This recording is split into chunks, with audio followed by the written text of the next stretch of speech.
I should have known something was off when I saw the Halloween decorations still up in March. The house at the end of Maple Street had been empty for years, ever since old Mrs. Chen passed away. Her family lived overseas and couldn't be bothered to fly back for the estate sale, so it just sat there. Windows dark, lawn growing wild, collecting parking tickets from the city every other week.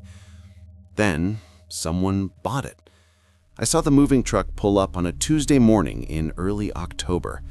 I was working from home that day, sitting at my kitchen table with my laptop, watching a young couple direct the movers.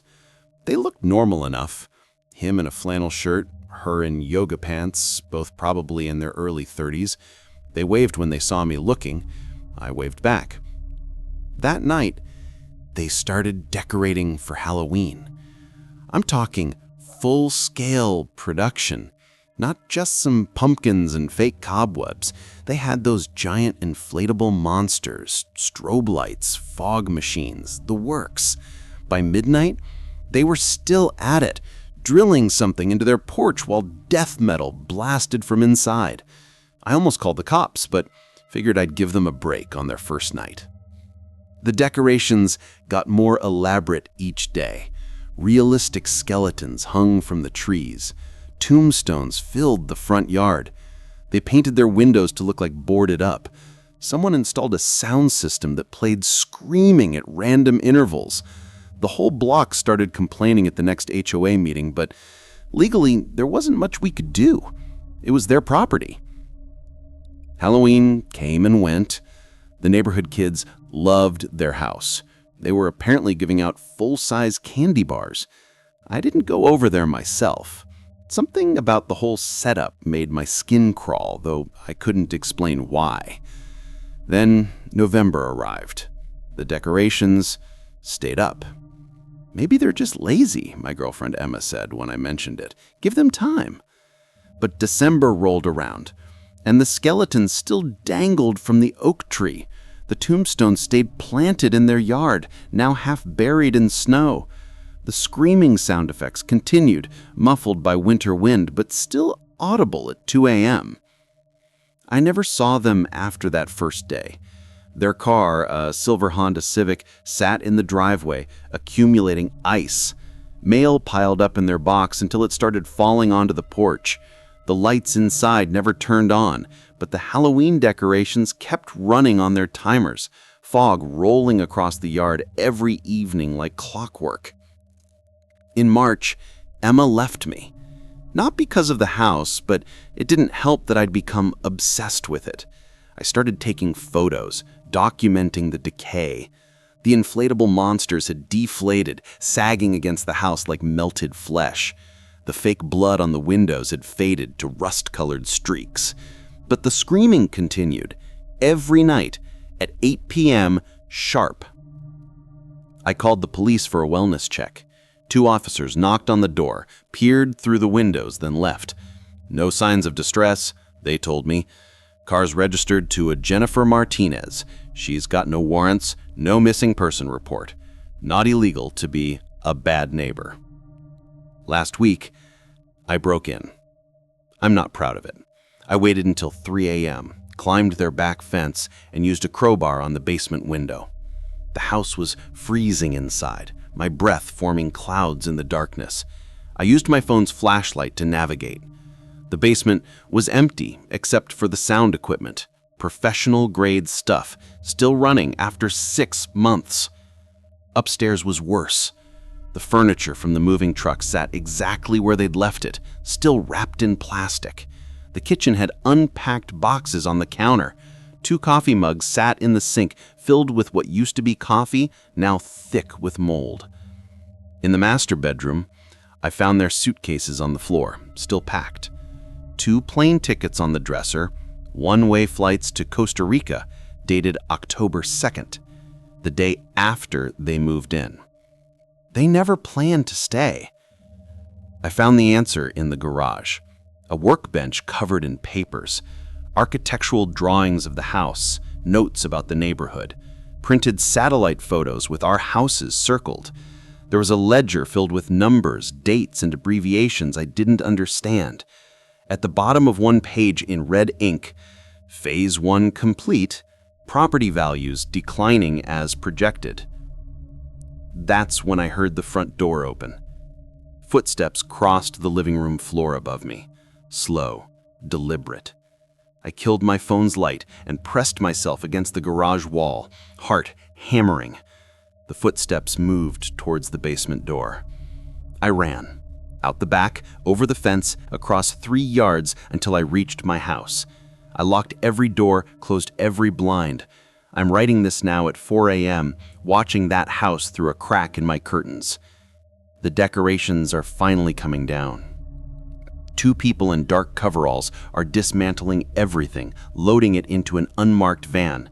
They're working quickly, methodically, like they've done this before. I just checked Zillow.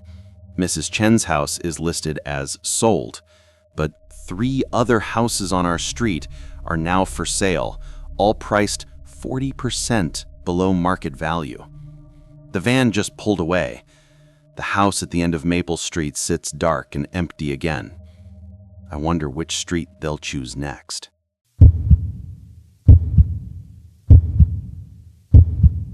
I need to tell someone about what happened at the Harvest Moon Farm last Halloween. The police won't listen, and everyone in town thinks I'm crazy, but I know what I saw, and I know what they did. My name's Jake, and I moved to rural Pennsylvania 3 years ago for a fresh start. Got a job at the local hardware store, rented a small house on the edge of town.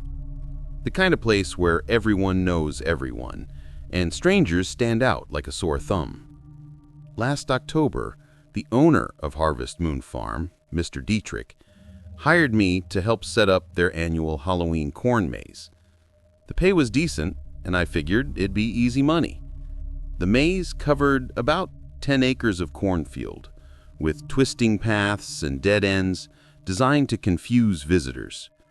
Dietrich had been running it for 20 years, and it was a big deal for the community. The first week was normal enough. We cleared paths, set up decorations, strung lights. But I noticed something odd about the layout. In the very center of the maze, there was a clearing with a small shed. When I asked Dietrich about it, his face went hard. "Don't go in there," he said. "That's private property. You stick to the paths we marked." Fair enough. I wasn't getting paid to ask questions. The maze opened on October 15th. Families came through during the day, teenagers at night. I worked as a guide, helping lost kids find their way out. Everything seemed fine until the 27th.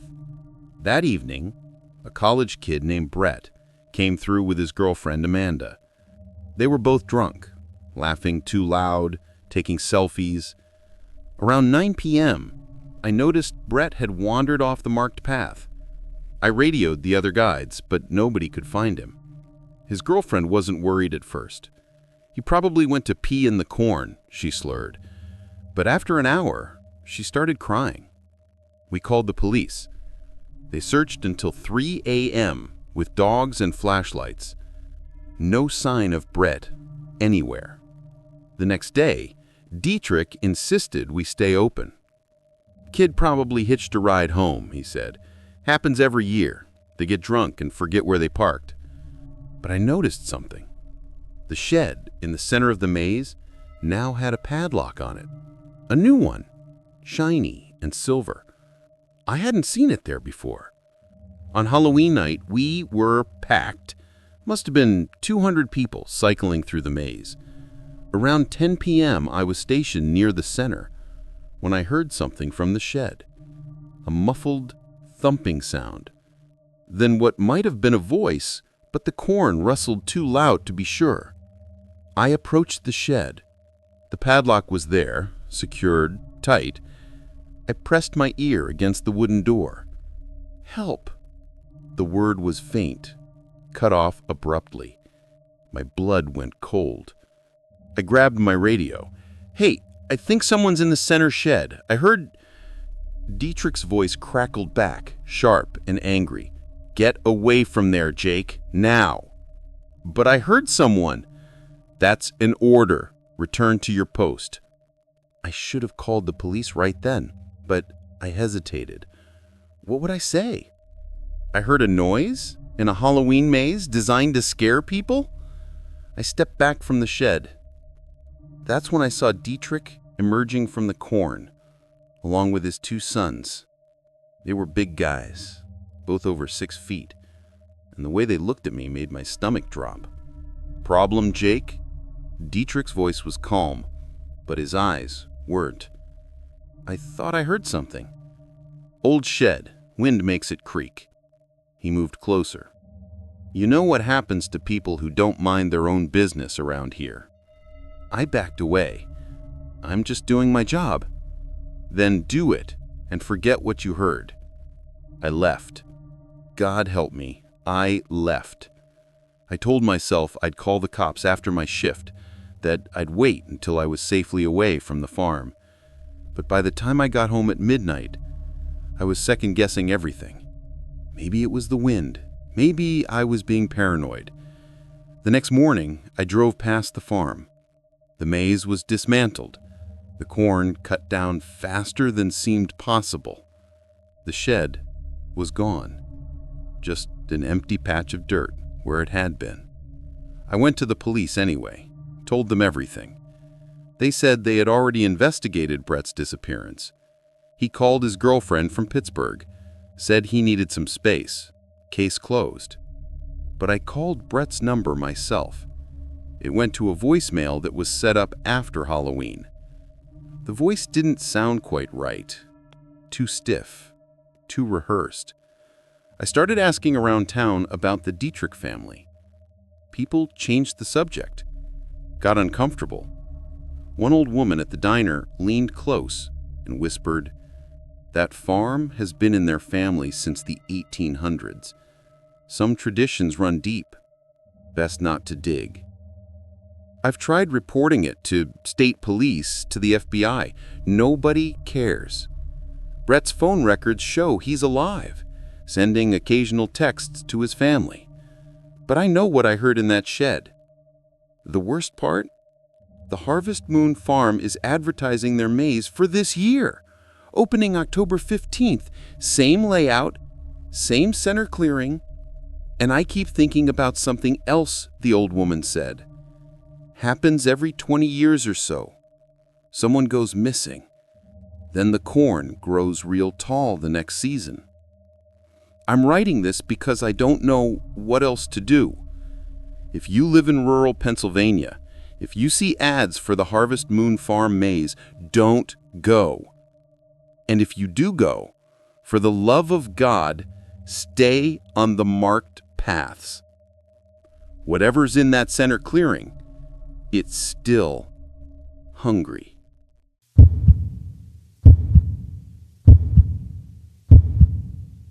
I never thought a holiday could teach you how to watch your own life. It started the week before Halloween, slow as a drip. Someone in our cul-de-sac began swapping small things on porches. Nothing expensive, nothing obvious.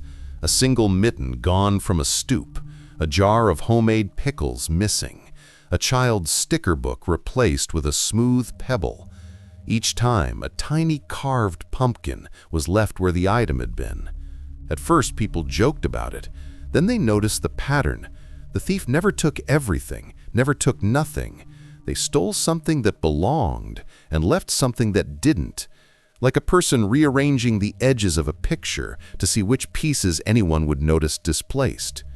You'd expect rage or a bold smash and grab. This was slow, deliberate, polite.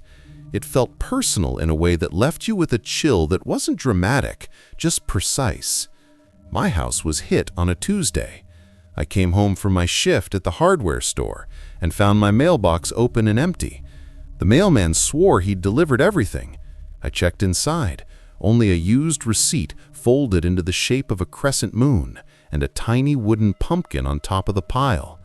When I lifted the pumpkin, a single shoelace lay beneath it. Not mine. Clean, as if someone had taken it from a dry shelf and left it to haunt me. We started leaving porch lights on and sitting outside in sweats at 2 in the morning to watch the street. We called the police, who filed a report with the same polite, practiced detachment you get from people who have to believe in solutions. They put up patrols for a night, and nothing happened. The thief wanted the watching. They wanted us to look. On the 4th night after my mail, I found a neighbor's house with the front stoop bare of its wind chime. In its place lay an envelope. Inside, a single line of printed text: "Watch the house with the bulletin board." The worst thing about that message wasn't the content. It was how it made us behave. The next week, people checked each other's porches like sentries. We learned each other's routines: who left for work at 6, who preferred late-night news, who kept their spare key taped under a ceramic frog. The thief used our attention against us. They took the spare key once and left a dead, toothy jack-o'-lantern in its place. I kept a list on my phone of missing things. It became a ledger of trust. People started locking their gates, but the thief didn't need force. They needed curiosity. They left notes in the cracks. "Thank you for watching. Keeping time. We're counting who notices." The messages were never signed. The handwriting or the font was always neutral, typed clean. Someone with nothing to prove and all the patience in the world. The strangest part was how quickly normal life recomposed itself around the theft. We learned new habits like prayers: check the porch light, check the locks, look under the welcome mat. We replaced what was taken because neighbors rebuild trust with errands and candles and transactions. We pretended the empty places were temporary. We told ourselves the thing didn't matter. But the thief had already been inside the house of small certainties and rearranged the furniture so that a familiar chair now looked unfamiliar. On Halloween night, I sat on my steps and watched trick-or-treaters move down the block, costumes bobbing, plastic pumpkins clutched like talismans. Someone left a perfectly ordinary carved pumpkin on my doorstep, not the tiny token the thief left, this one full-sized, with a candle flickering inside. I considered taking it in, but I left it. You learn not to touch what the thief wants you to touch. I kept my light on, watched the street, and felt the quiet understanding that some things don't scream. They just keep perfect, steady time and ask you to notice.